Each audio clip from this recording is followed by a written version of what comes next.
नमस्कार प्यारे साथियों, रीट के महाकुंभ में आपका हार्दिक स्वागत। आपने आज पेपर दिया, बहुत अच्छा लगा आपका उत्साह और जोश जुनून देख करके। सीधी बात, नो बकवास, वेद एकेडमी हमारे लिए खास। और चलते सीधा आपके समय का सदुपयोग करते हुए क्वेश्चन नंबर फर्स्ट साइकोलॉजी का। बालक पहले बैठना, फिर घुटने पर चलना और बाद में चलना शुरू करता है। पहले घुटने पर चलना, फिर बाद में चलना शुरू करता है पैरों पर, है ना। तो ये कौन सा विकास है? तो ये कहलाएगा गामक विकास की गतिविधि हो रही है। सीधी सी बात है, बहुत अच्छा अगर आपने किया है। इसी प्रकार से क्वेश्चन नंबर 2,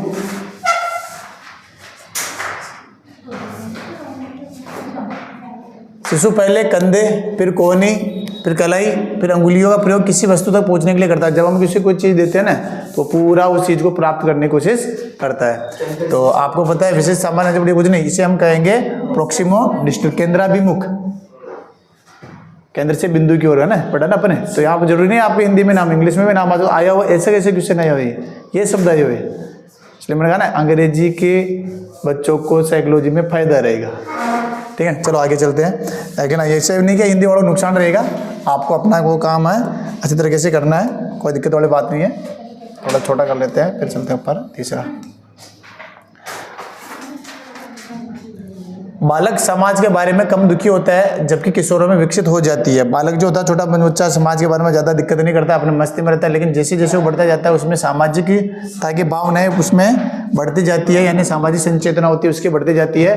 तो वो अपने सामाजिक प्रतिष्ठा को प्राप्त करने के लिए क्या करता है? चिंतित रहता है। उसे लगता है सब कुछ मेरे लिए हो रहा है ना, तो फिर उसको अपनी प्रेस्टीज के ऊपर काफ़ी वो ले लेता है। होता है ना, कई बार बच्चे ज़्यादा सोच लेते हैं। कई बच्चों ने आज पेपर नहीं दिया, सर फेल हो गई तो हमारी इंसल्ट हो जाएगी, इसलिए कई बच्चे उनके फ़ोन भी है, सर आऊँ या नहीं हूँ। मैं कोई बात नहीं, आराम से वहीं रहो, ठीक है ना। तो वो है वाली अलग चीज़ है। अब देखिए टाइम कम है, आगे चलते हैं। निम्न में से किसने समायोजन के सिद्धांत का प्रतिपादन नहीं किया? तो सीधा देश में जे बी वाटसन, इन्होंने समायोजन के बारे में कोई सिद्धांत नहीं दिया था, व्यवहारिकता के लिए जाने जाते हैं।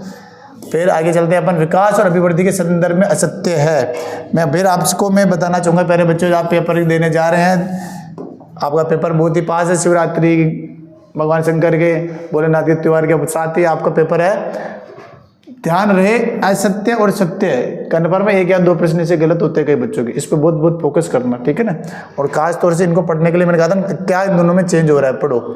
अभिवृद्धि केवल मात्रात्मक होती है जबकि विकास मात्रात्मक गुणात्मक दोनों होता है। सही बात है, ये मात्रात्मक होती है, दोनों ही होता है, ठीक है बात।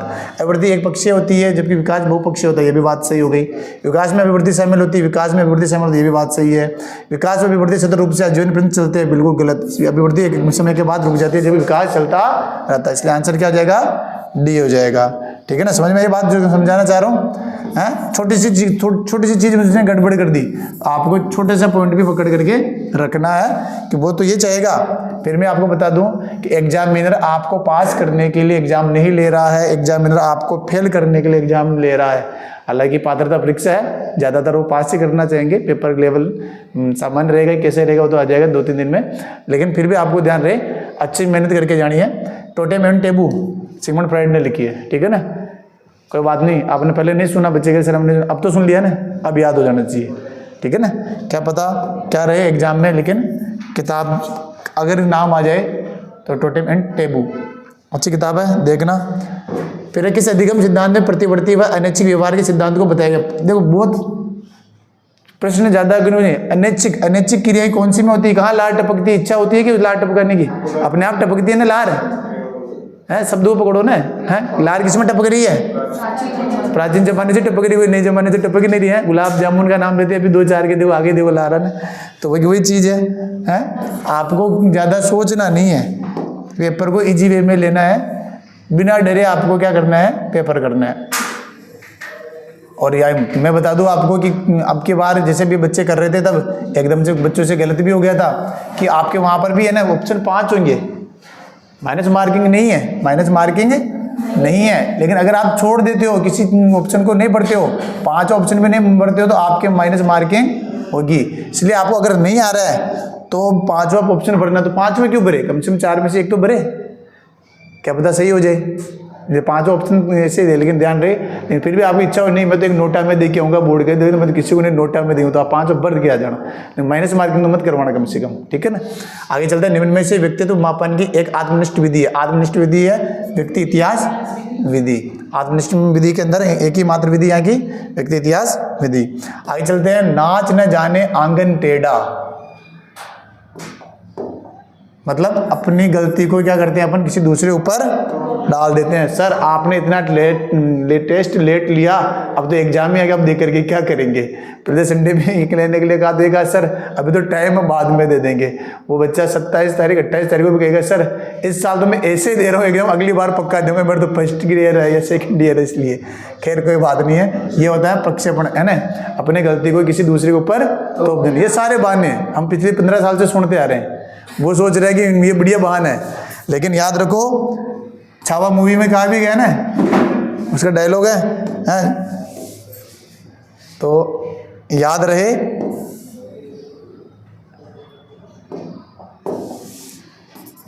कोशिश करने वालों की कभी हार नहीं होगी। तुम्हें पढ़ना है विद्यार्थियों की तनाव संबंधी समस्या को दूर कैसे, हाँ शिक्षण से भी कर सकते हैं, नियंत्रण से कर सकते हैं, निर्देशन और परामर्श से भी कर सकते हैं, सभी जगह, लेकिन नियंत्रण से अपन नहीं कर सकते, इसलिए उपयुक्त से भी अपने आप गलत हो गया। निर्देशन और परामर्श से आंसर सही हो जाए। नियंत्रण करके आप क्या करोगे, उसका तनाव दूर नहीं कर सकते और ज़्यादा तनाव में आ जाएंगे ज़्यादा नियंत्रण करने से। इसलिए ये गलत हो तो ये भी गलत हो गया, ये गलत होते ही क्या होगा, ये सही हो जाएगा। आपको उपयुक्त से भी दिखते टिक नहीं लगाना है, ठीक है ना, क्लियर। सोचना है कि कहाँ उसका, मैंने क्या कहा कि आपको ये नहीं ढूंढना है कि उत्तर कौन सा है, फिर मैं आपको याद दिला देता हूँ आज, आपको ये नहीं ढूंढना है कि उत्तर कौन सा, आपको ये ढूंढना है कि भाई इसका ये आंसर क्यों नहीं है, ये नहीं है तो मतलब ये नहीं है, नहीं जो बच गया ये हो सकता है, ठीक है ना। इसलिए कोई क्लियर कोई दिक्कत वाली बात नहीं है। बेसल आयु, बेसल आयु सब जानती हैं कि किससे संबंधित है, बुद्धि से। बुद्धि जन्मजात होती है अर्जित होती है, जन्मजात होती है। आप मोबाइल ले आते हो उसके बाद में आप उसका उपयोग कितना जीबी का करते हो ये आपके ऊपर डिपेंड करता है। भगवान ने आपके वहां पर से मेमोरी फिक्स करके भेजी, ले जा तो इतने जीबी का मोबाइल ले जा इस तरह से, ठीक है ना। कॉन्सेप्ट क्लियर होने चाहिए आपके, है ना। मेरे विनय सेवन परीक्षण, बुद्धि परीक्षण किस प्रकार का बुद्धि परीक्षण है, व्यक्तिगत परीक्षण है और शाब्दिक परीक्षण है। सबसे पहले बनाया तो पहले ऐसे बने थे, कई सारी और चीजें फिर बनी है, सीधी बात है। बहुबुद्धि सिद्धांत में गार्डन ने बुद्धि में किस कारक को अस्वीकार किया है, उन्होंने किस कारक को, दो कारक देखते हैं अपन, एक तो जी कारक है यानी सामान्य और एक विशिष्ट कारक, उन्होंने जी कारक को अस्वीकार किया कि जी कारक नहीं होता है। फिर आगे चलते हैं, किस मनोवैज्ञानिक ने चिंतन को समस्या समाधान व्यवहार कहा है। समस्या समाधान की सबसे बड़ी अवस्था है, करते हैं सिगमंड फ्राइड पे तो डायरेक्ट लग गया है, बाकी सिगमंड फ्राइड नहीं है, आंसर है विटेकर।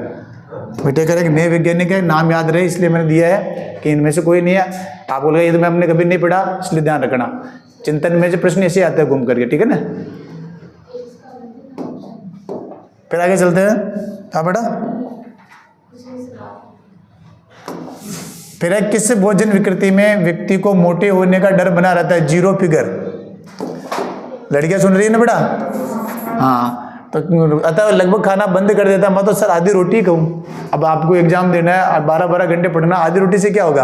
हमारे बच्चे दिन में 3 बार जगह खाते हैं, तो होना चाहिए वास्तव, जब खाओगे नहीं तो पढ़ोगे कैसे, है या नहीं है। तो ऐसे खाना बंद कर, उसका शरीर का वजन में कम हो जाता है, उससे क्या कहते हैं, बुलिमिया नर्वोसा। और अगर वो ज़्यादा खाता है तो सॉरी एनोरेक्सिया नर्वोसा कहते हैं, इसका आंसर ये है। और अगर ज़्यादा खाता है तो बुलिमिया नर्वोसा, नहीं खाता है तो एनोरेक्सिया नर्वोसा, ठीक है ना। हाँ, इसमें तो खाने की इतनी उसकी होती है कि उसे खाने की इच्छा होती है, पेट भरा तो उल्टियाँ करके वापस खाना लगता है, ठीक है ना। आपको ऐसे नहीं करना है। या आप पढ़ाई के लिए कर सकते हो कि आपकी इतनी पढ़ने की इच्छा होगी, आपको पढ़ाई में आपको मन नहीं लग रहा हो, कुछ भी नहीं हो, तो पढ़ाई फुल हो गई तो फिर पढ़ते रहो, कर सकते हो ना ऐसा।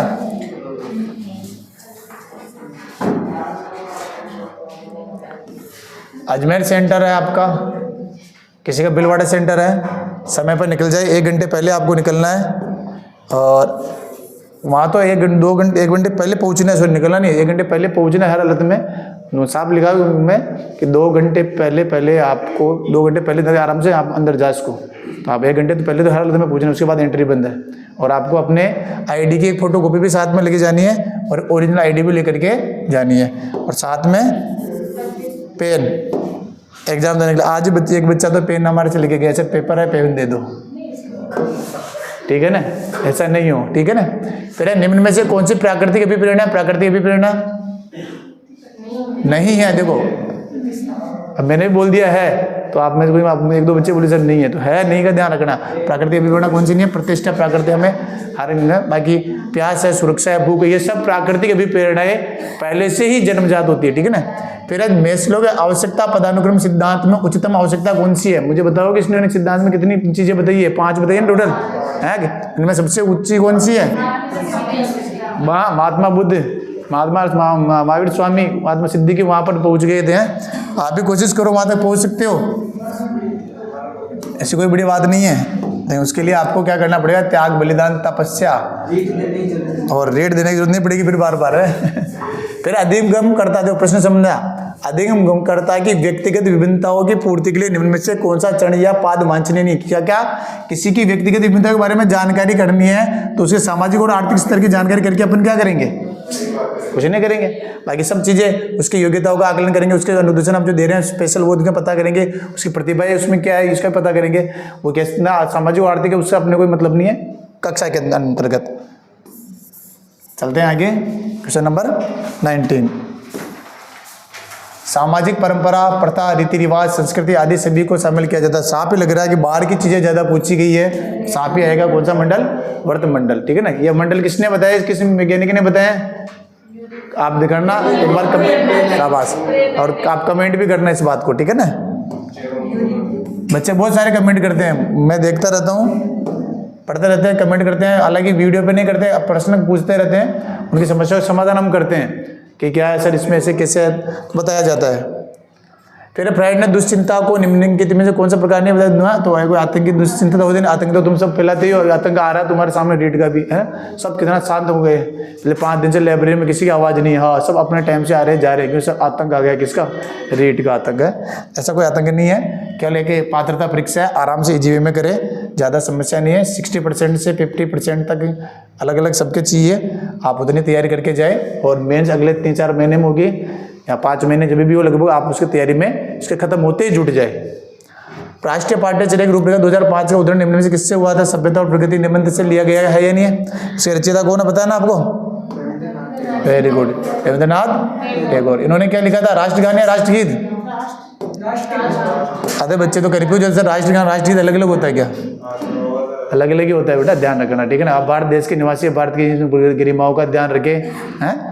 फिर सतत और व्यापक मूल्यांकन योजना में व्यापक शब्द के अलावा निम्नलिखित के द्वारा समर्थित किया। मुझे बताओ ये प्रश्न किस किस को समझ में आ गया था, बहुत सरल प्रश्न है, देखो समझो, ये क्या कह रहा है, व्यापक, व्यापक यानी चारों तरफ। अब ये क्या कह रहा है, गार्डन की बुद्धि में कितने बताए, गार्डन ने 7-8 प्रकार बताए, तो यानी व्यापक यानी चारों प्रकार का ले रहे हैं। पिस्टेनबर्ग ने भी बताया, सूचना प्रकरण सिद्धांत में 4-5 बताए। अल्फ्रेड बिने ने क्या बताया, एक तत्व सिद्धांत। ये व्यापकता की तरफ बता रहा है कि ये बता दो आंसर क्या होगा, ये तुम तो ये तो तुमने कर दिया होगा ना। प्रश्न कितना सरल है, देखो समझो तो सही आप प्रश्न को। सर हमारा तो कुछ समझ में नहीं है प्रश्न, मैंने कहा प्रश्न नहीं कहेगा तो उसका ऑप्शन कहेगा कि ये उत्तर मैं हूं। हाँ, इसलिए कॉन्सेप्ट भी क्लियर होना आवश्यक है। प्रश्न आंसर को आपको क्या करना है कि आंसर को आपको नहीं, मतलब ऑप्शन है ना, जितने ऑप्शन सारे ऑप्शन को देखना अपने को। आपको लगता है पहला आंसर सही है तो भी दूसरा देखना, दूसरा सही है तो भी तीसरा देखना, तीसरा सही है तो चौथा जरूर देखना, 5 तो है ही नहीं। लेकिन ध्यान रखना, भरने में आज भी गलती हुई बच्चों से, 5 ऑप्शन हमारी सीट में है, ध्यान रखना 5 ऑप्शन कहाँ हमारी सीट, वहाँ भरने में चौथे की जगह 5 मत भर देने, प्रिपरेशन में तो 4 गलत भरने में आ गए। और ये गलतियाँ होगी आपकी, जो आज गलतियाँ करी कुछ बच्चों ने वो वहाँ नहीं होगी, जिन बच्चों ने आज यहाँ दिया है उनको बहुत फायदा मिलने वाला, गारंटी से बात की है, ठीक है ना। आगे चलते हैं। मूल्यांकन का उद्देश्य है, मूल्यांकन का उद्देश्य धीमी गति से सीखने वाले बालकों की पहचान करते हैं, अपन बालकों को उपचार में शिक्षा की आवश्यकता उनके करते हैं, कठिनाई और समस्या करते हैं, उपयोगी बात करना चाहिए। तो इसमें सबसे ज्यादा चीज क्या, अपने अधिगम की कठिनाइयों और समस्या वाले क्षेत्रों का पता लगाना, ये आंसर इसका सही होगा। बाकी उद्देश्य है लेकिन इतना उद्देश्य नहीं होंगे।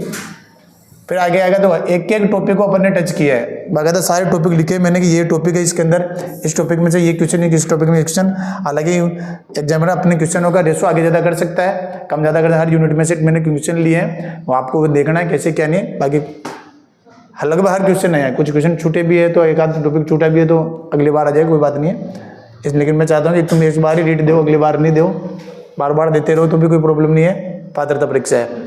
क्रियात्मक अनुसंधान के बारे में निम्न में से सत्य है। क्रियात्मक अनुसंधान है एक्शन रिसर्च के बारे में, अध्यापकों को शिक्षा व्यवस्था जोड़े द्वारा किया जाता है, ठीक है, सही बात है। विशिष्ट समस्या के समाधान, बच्चा भाग गया, बच्चा होमवर्क नहीं कर रहा, इसके लिए अपन करते हैं, करते नहीं करते हैं। व्यापक स्तर पर निर्णय लेने के लिए, व्यापक स्तर पर निर्णय लेने के लिए सूचना संकलन कार्य इसमें नहीं, ये नहीं किया जाता क्योंकि वो स्कूल लेवल पे ही होता है, व्यापक लेवल पे नहीं होता है ना। तो आंसर क्या हो जाएगा ये। फिर भी आगे देखो, विद्यालय स्तर पर रोजमर्रा की समस्याओं का समाधान, तो ये भी होता है। तो आंसर क्या हो जाएगा सी। इसका कोई सूचना संकलन नहीं होता है और व्यापक स्तर पर इतना नहीं होता है, केवल कर रहा है विद्यालय स्तर, नीचे साफ आ रहा है। दोनों में से आंसर एक है, दो तो हट ही गए। अब आपके पास दो ऑप्शन है तो आपका आंसर सही होने के रेशो कितने हुए, 50%। पहले 25% था, अब 50% हो गया। ऐसे प्रश्नों को आपको जब माइनस मार्किंग का क्वेश्चन आता ना, पेपर होता ना, तब आपको जरूर अटेम्प्ट करना होता है। चलो भाई, दो में से अपन का सही होने के चांस होते हैं। फिर CWSN फुल फॉर्म तो जानते हैं अपन, हाँ, वेरी गुड वेरी गुड। हाँ, स्पेशल नीड वाले बच्चे हैं ना, तो क्या आएंगे, विशिष्ट आवश्यकता वाले बालक, ठीक है ना। फॉर्म भी पूछ सकता है सीधा सीधा, कोई प्रॉब्लम नहीं है। ऐसे अपने 7-8 प्रकार के बालक है, बालकों के प्रकार अपने कोर्स में पूरा दे रखा है, तो पर मैं इसमें से प्रश्न आना वाजिब है। फिर RT 2009 के अनुसार कौन सा कथन सही नहीं है, ये भी तगड़ा क्वेश्चन है, बहुत सिंपल क्वेश्चन। कहाँ तगड़ा, देखो क्या कह रहा है, विद्यालय का वातावरण उपयुक्त होना चाहिए, क्या गलत हो गया। प्राथमिक शिक्षा मातृभाषा में नहीं, अभी तो कह रहे होनी चाहिए ना, ये भी गलत हो गया। फिर क्या है कि RT में न्याय योग वाद योग्य नहीं है बाकायदा, तो ये है नहीं है। तो आपने सबका अधिकार, कानूनी अधिकार अभी वाद योग्य ना, आप इसको ज्यादा चैलेंज नहीं कर सकते हो, ठीक है ना। बालकों के अधिकार और संरक्षण है, तो ये भी बात सही है, यानी दो बात सही है, दो बात गलत है। अब ये किसमें आ रहा है, अब देखो, अब देखिए किसमें आ रहे हैं, दोनों सही है। अब देखना बच्चे सर 3 और 4 तो किसी में नहीं, अरे भाई यह कह रहा है कथन सही नहीं है, तो कौन सा कथन सही नहीं, A और B सही नहीं है, मतलब ये रहा आंसर। अगर मैं यहाँ पर ऑप्शन में 3 और 4 भी केवल दे देता ना, तो आधे बच्चे 3-4 भी कर जाते हैं, सर 3-4 ही हो चाहिए, तो ध्यान रखना देने। सर हमें तो 3-4 भी नहीं आ रहा था हमें 3-4 भी नहीं आ रहा था। खैर कोई बात नहीं है प्यारे बच्चों, पेपर थोड़ा लेंथी था, अभी बड़ा भी था, तो आगे चलते हैं। क्वेश्चन नंबर 27 फटाफट से। NEP 2020 2020 ECCE का पूर्ण रूप क्या है, ECCE की फुल फॉर्म अगर आती है तो आप भी बताओ। अर्ली चाइल्डहुड कहाँ आ रहा है, देखो साफ ही आ रहा है, तो अर्ली चाइल्डहुड कहाँ हो गया, साफ ही आ रहा है। ज्यादा सोचना ही नहीं है, ऐसे प्रश्न ये जो आएंगे ना, इसमें सीधे अपने NEP में से, RT में से सीधा आपके सीधा क्या है, रटने वाले क्वेश्चन है, बात खत्म। फिर किस समिति द्वारा राष्ट्रीय शिक्षा नीति का, यशपाल है क्या, नहीं है ना, TSR है, तो यशपाल तो NCF 2005, इसलिए यहाँ पर TSR सुब्रमण्यम समिति, या कस्तूरी रंजन, या बालेराव, या यशपाल, वेरी गुड। कुछ बच्चे बोले चलो गलत लगाते हैं, बोले कि तुम्हारी भी नींद तो खुली है, मतलब ठीक है ना। कस्तूरी रंजन समिति, सुब्रमण्यम समिति भी है, यशपाल समिति भी है, बालेराव समिति हम बढ़ा देंगे कभी, ठीक है ना। फिर श्री कृष्ण भोज योजना अलग है, भोज के वही बाबा जो भोग जो है ना, अभी लगाए थे, खूब खीर पूरी बनाई खिलाई थी स्कूलों में। तो कौन सी कक्षा के लिए ये, जहाँ मिड डे मील बनता है उनके लिए, तो मिड डे मील किसके लिए बनता है, बस बात खत्म। हालांकि खाई सब लोगों ने 112 होता है स्कूल में, दूसरे लोग भी खाते हैं, है ना, तो खाते हैं। और जो कई इंटर्नशिप वाले बच्चे वो भी गए तो वो भी खाई होगी, कोई बात नहीं है ना, ठीक है, कोई बात नहीं, आप बड़े हो जाओगे फिर देंगे आपको। पहले निःशुल्क यूनिफॉर्म वितरण योजना में वर्दी मतलब उनकी यूनिफॉर्म उसकी सिलाई के लिए कितने पैसे डाले हैं, तो एक ड्रेस सिलने के 400 लगते हैं, लेकिन यहाँ पर गवर्नमेंट अपने को दे रही कितने, 200 रुपये दे रहे हैं, कोई बात नहीं, 200 रुपये बच्चों की सिल जाती है, नहीं सिलती तो कम से कम सहयोग दे रही है, आपको कपड़ा दे रही है, आपको किसके दे रही है, आप यूनिफॉर्म पहन करके जाओ। तो मैं ऐसा करता हूँ, उम्मीद करता हूँ कि आपको जो मैंने इंस्ट्रक्शन दिया आप उनको अच्छी तरह से किया होगा, आपने वेद एकेडमी के ऊपर विश्वास और भरोसा दर्शाया, इसके लिए बहुत बहुत धन्यवाद। जय हिंद, जय भारत। अब करेंगे अपन अंग्रेजी का पेपर सोल्व अगले वीडियो में।